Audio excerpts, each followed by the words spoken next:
I got removed from my parents' house by social services last week because my mom is going through some issues at the moment and is too depressed to leave her bed.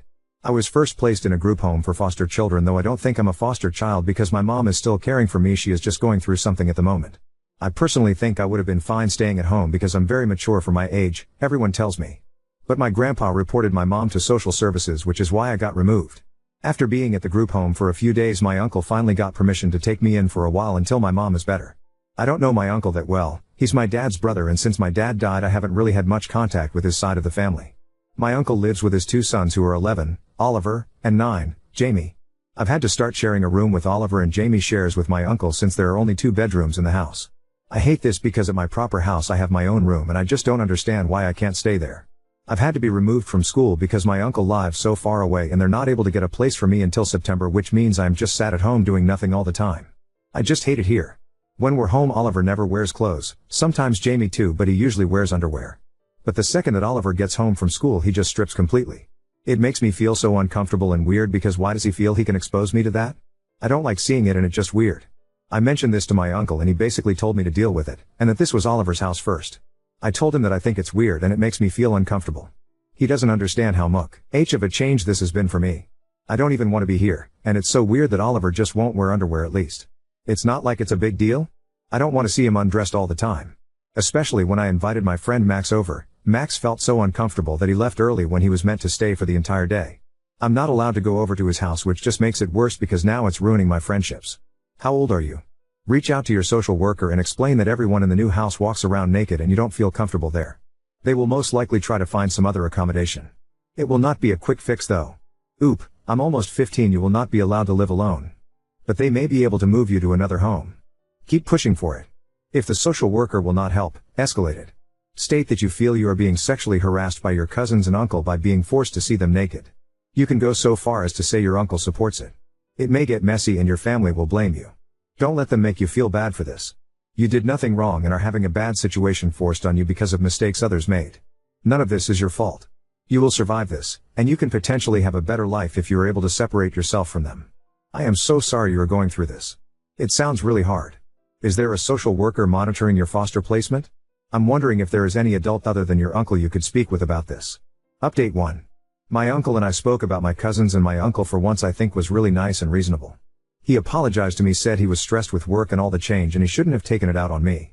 He said he shouldn't have said it was Oliver's house first because now it's all our house. He said he's going to speak to my cousins that they need to wear underwear around the house or a dressing gown. I told him I really was feeling lonely and depressed and that I wanted to get back into school. So we went back to my social worker and told them I really wanted to be put back in school and I'm feeling really depressed just sitting around the house. They managed to find me a place at a local school which I started last Monday. Things have gotten better but over the last few days I've been trying to organize a meetup with my mom, but she isn't answering my texts/calls and I'm getting a little worried about her. Last year I found her overdosed and had to call the ambulance and I'm really worried she has done something to herself again. I've texted and called my grandpa also, but he's not responding. Does anyone know what I can do? Can I call the police to go and check on her?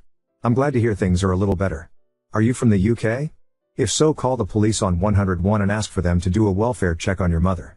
Give the details that you are in foster care and that you have caught your mother attempting to commit suicide in the past. They should do a check and update you/your social worker, who will update you. Oop, thank you, I'll do that on the walk home from school today. My lessons start in 10 minutes so I won't be online again until later today. Talk to your uncle about your worries about your mom. He is your guardian temporarily. You should also have a caseworker assigned to you. I suggest talking to both of them about your worries about your mom. Either one of them can call the police on your behalf regarding a welfare check. Unfortunately, the police don't always take minors seriously in these kinds of situations. Oop, I think someone told me on the last post that my social worker is my caseworker because I think caseworker is just the American term for it, but I'm not sure. Okay, I will get back in contact with my social worker today if I can't get the police to do anything. Thank you. Okay, are you in the UK? In that case I think your social worker should be the one to contact. They can contact the community mental health team if necessary. I wish you all the best. It must be awful being so worried about your mom. Oop, yeah I am.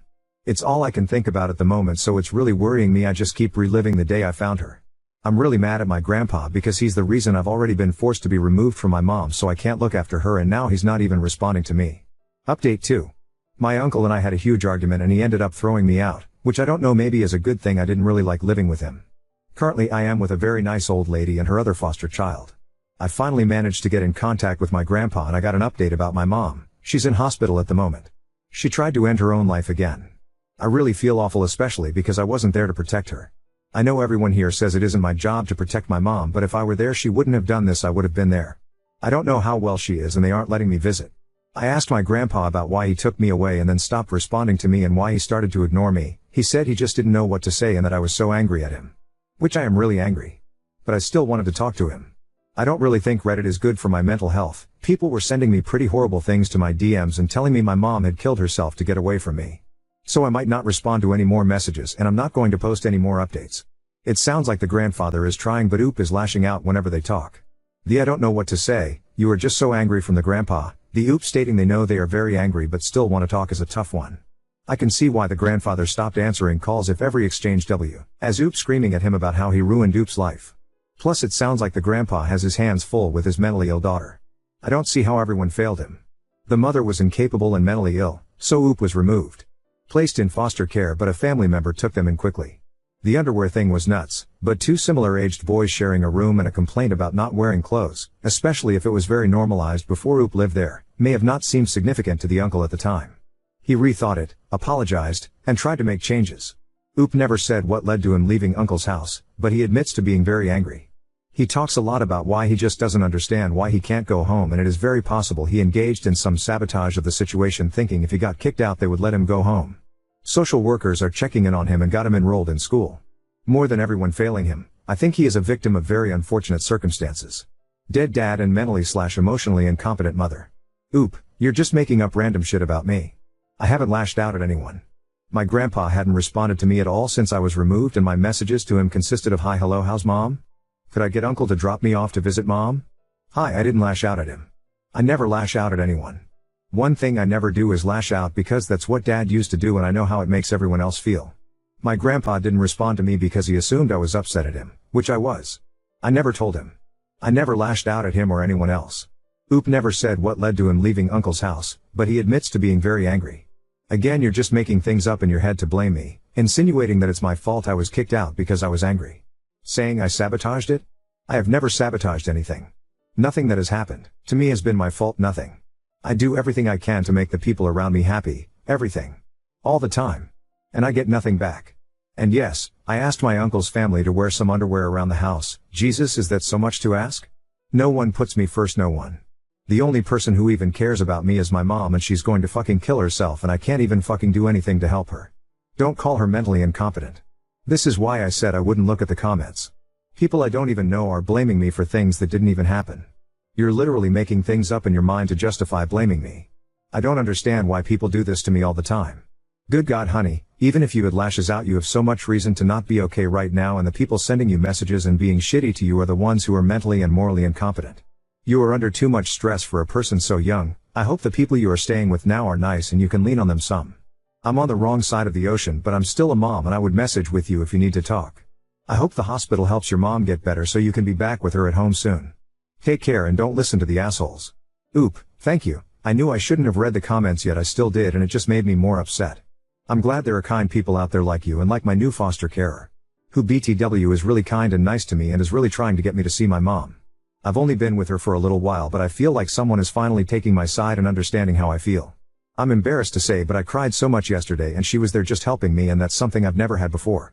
I've never had someone make me hot chocolate and let me pick a film and we just sat and watched it. I'm really hoping that this continues. Update 3.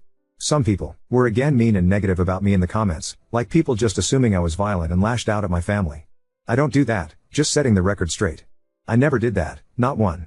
I think I was disrespectful to one commenter I replied to. They were assuming things about me and I was angry and disrespectful to them in my reply. I won't tag them in case they don't appreciate it. But I want to apologize to them. I'm sorry.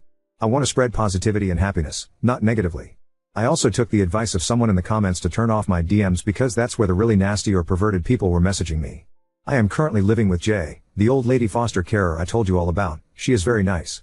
She's made me feel really welcome in her home, and she's been fighting for me to be able to see my mom in person. I feel like I finally have someone fighting in my corner. For the first time in a long time I feel really positive and happy. She even drove 30 minutes to pick up my friend from my old school so he could visit. I felt really guilty, but she acted like it was no big deal at all. I really hope things continue how they are and that my mom gets better soon and I can see her. Also, I feel guilty being a burden on Jay so much. I tried to clean the house for her when she was sleeping, but she came down and sent me to bed. She won't let me do chores for her, which is making me feel so guilty, and my grandpa would always say I would get lazy if I didn't do chores, but Jay isn't letting me. I feel so guilty because I feel really happy here.